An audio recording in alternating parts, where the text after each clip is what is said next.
Game dev is more creative, fun, and meaningful than you might think. If you ever wanted to start, I'll show you why you definitely should and what the first step is to take. Because starting game development is the best decision I ever made. And there's a lot of reasons for that, which I will come back to. But first, let's just imagine you have your own game. Imagine you spent weeks or months creating this game and you're proud of it. Imagine showing it to your friends, your family, showing it online, getting feedback, getting your friends to play it, even playing it with your own friends. Just imagine having your own game, like something that you can show to the world. It's an awesome feeling to have your own game. I personally have made 2 full games, and getting feedback, getting others to play it, and something to show for it, it's an awesome feeling. And you get to be so creative throughout the process. And it's also not that hard to monetize. You can monetize in so many different ways. You can imagine in other careers or in other fields, like you can say like painting or whatever other creative field you might think of. In those fields, you aren't as flexible as you are in game development. Because in game development, there are so many different options and aspects that you can focus on, you can prioritize and you can deprioritize. You can basically choose how you want to do game development. There's no one set way to actually do it. For example, it's fairly easy to monetize. You can monetize it in so many different ways. Instead of just like ads or mobile games, which you might think of right now, you can make paid games like on Steam that you have to pay to actually play, which is quite obvious. But a lot of different, maybe more realistic ways to monetize is to make YouTube videos, for example. In-game purchases, you can have the ads, which we talked about. You can get hired, like have a career, like a full-time job. Or you can even do freelance or so many other different things. My point there is just that game development, it's so flexible and you can make it to whatever you want it to be. You can do the things that you enjoy doing. You don't have to like focus on making everything look perfect if you don't like making things look good, if you're not that creative like visually. You don't have to focus on that if you don't like it. Like for me, for example, I love the logic and the programming of game development, so that's what I focus on. I don't spend time on making art or doing things that I don't enjoy or I'm not that good at, which in turn makes me not enjoy it. I don't need to do those things. I can just focus on the things I want to, and since I work for myself, I can just do that. You are very, very flexible in both how you monetize, how you work, how you make your games, and it just allows you to be so creative. You can even have multiple income streams. You can make YouTube videos and you can make games. You can make videos where you document it, where you teach the things that you learned, kind of like what I'm doing, for example. There's so many different ways you can monetize it, and there's so many ways to be creative. You can even be creative like making the videos about the games that you are making. Like my point here, you can just be so creative, basically. And that's because we as game developers, more specifically indie game developers, we will likely only work for ourselves. Like we won't have a team or like someone that does like one specific thing for us, someone that makes the music for us. Specifically, like we have to do everything for our own game. And that can be both good and bad, but I personally think that's an awesome thing because in reality it doesn't limit you in like a meaningful way. You can still make awesome games that are popular worldwide by just being one person. So let me explain that, and I think the best way of explaining is the game Phasmophobia. Phasmophobia started with only one person, Daniel Neither, I think his name is. And what Daniel did is that he gathered 3D models online. So he just searched online for the models he wanted. So if you, for example, wanted a bed, he would just search for bed 3D model on Google, and then he would download it and put it into his own game. And you might think, well, isn't that illegal? But no, it's not actually illegal. Because online there are so many free or cheap assets that you can get and you can add into your own game. And for most of them, it just requires like a subscription for like $20 a month. You can get like unlimited downloads. You can make an awesome game without spending anything. Like literally not spending anything. But if you are more professional, then you can buy like a subscription. I personally haven't done that. But you can do that personally if you want like unlimited downloads for 3D models, music, everything. I know there are options for that. So back to the story. what Daniel did is that he focused on programming, because that's one thing that you can't really like outsource, or you can't like just get external resources, because the programming basically determines how the game is going to be, everything. Like programming is basically what makes your game. So that's what he focused on. He focused on programming the game, making the game feel good, play fun, make it unique, and so on and so on. Because that's either what he enjoyed, or that's what he had the time for, and he just prioritized. Either way, it tells you that you can just prioritize the things that you think are most important, or the things that you like, and the things that you don't like doing or you don't enjoy.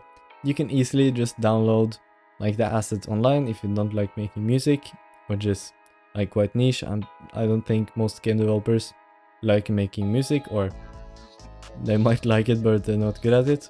They can just download some music online, and they can just write like in the credits, they can credit the artist, for example, if the artist allows you to do that. That's just an awesome thing about game development. You can focus on the things that you want to do. And in the case of Phasmophobia, it sold 2 million copies, likely over that as well, before Daniel ever employed his first employee. 2 million copies, and I think the game was $10 or $20, I think, depending on location. But either way, that's absurd. 2 million downloads on Steam by just one single person. And there wasn't even until he got this 2 million downloads that he just hired 2 employees, one developer and one artist, I think, and community manager, to just speed up the process. But the core game itself and the popularity came from just one person alone. The employees were just to speed up the process of what Daniel did. And even I personally bought it before he ever had employees. It's like one of the few games that I really enjoy and I've played for like a long time. And I still play it like once in a while today with my friend. And that game was made by just one person. And you could make what he made without spending anything, literally, because the engine, like the software that we use to make the games, that's completely free. That's like the standard, that these engines that we make the game with, they're free. The software that we program in, that like where we write code, the standard for that as well is that it's free. Making 3D models, if you want to learn that, completely free. The software to make the music, you can download those for free, like free alternatives. Writing like the story, obviously that's free. You can write wherever you want to. You don't need to spend anything on marketing, because like the platforms kind of do that for you, and you can, like, especially if it's a small game, you can just promote it on like Reddit or online, for example. You don't need to necessarily spend money on it. So you can basically make what Daniel did completely for free. That's my point here, which is just awesome, and it should motivate you so much that one person can make like that big of a game. It's not the only example. Even you can look at Stardew Valley. You probably know what that is, or if not, you can search it up. It's an extremely popular game, and was made by only, you guessed it, one single person. Like one of the most popular games in the entire world. Even Phasmophobia is. Both were made by just one person. So if that doesn't motivate you to start game development, I don't know what will. And it's not that you just can create games that you think that would pop off, that would make you like the most money or whatever. You can make your dream game, like the game that you have in your mind right now. It can be whatever you want to make, and you can try to make it good, make it fun, add replayability to it, like just your dream game, and that could pop off. You can make that, and it wouldn't even like have to overthink, make something that you don't want to do or that you don't believe in. You can make a dream game, you can make it fun, and that could very possibly be a huge hit. Just try to imagine that right now. Imagine you have your dream game, the game that you always wanted to make, or that you always wanted to come out on Steam and you would buy it. Maybe you don't have it in your mind right now, but you can try to think a little about your dream game, what you would like love to make or play yourself. Then you can try to imagine how awesome it would be to spend a few weeks, months making it, and you would have so much fun in the process, because game development itself, personally, I think it's much funner than even playing video games.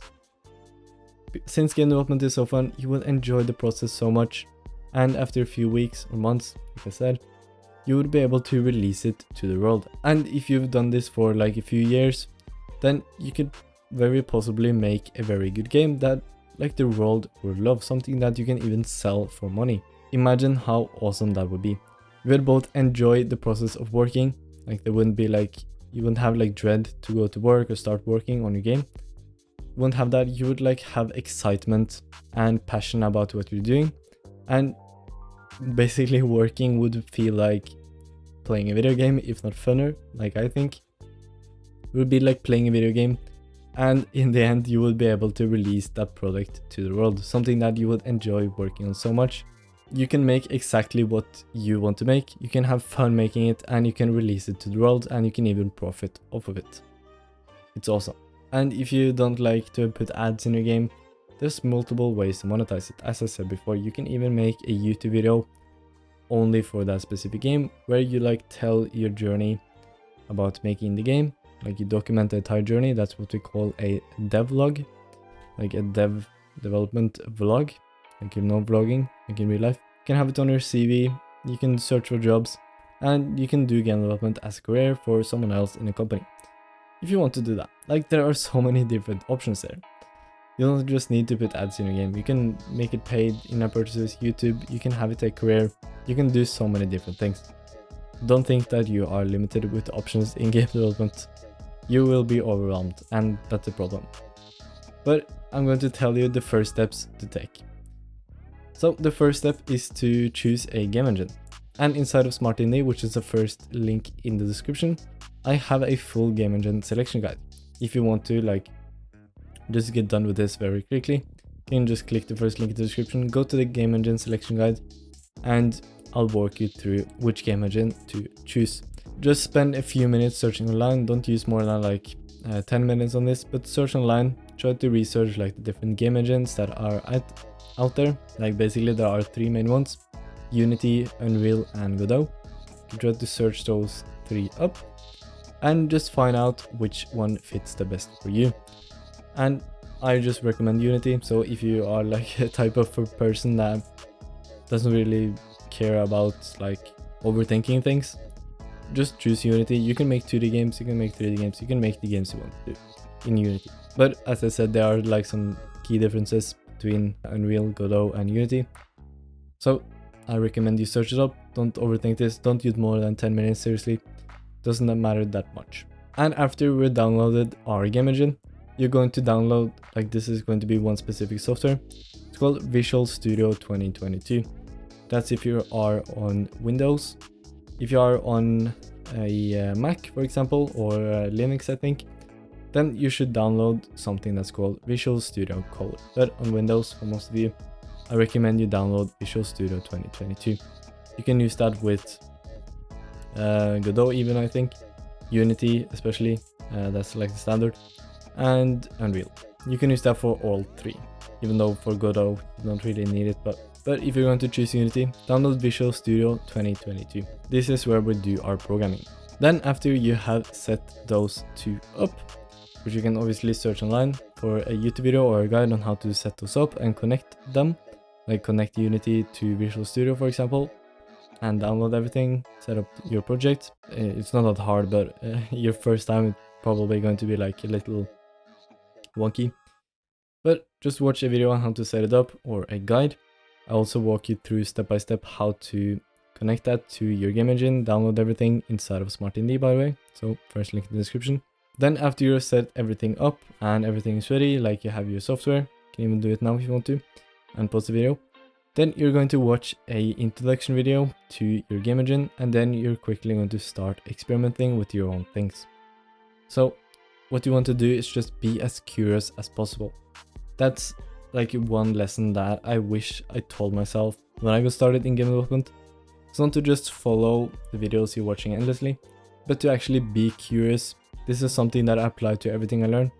Being curious, pausing the videos when I want to, or I want to search something, I want to test something, I want to assume what's going to happen next.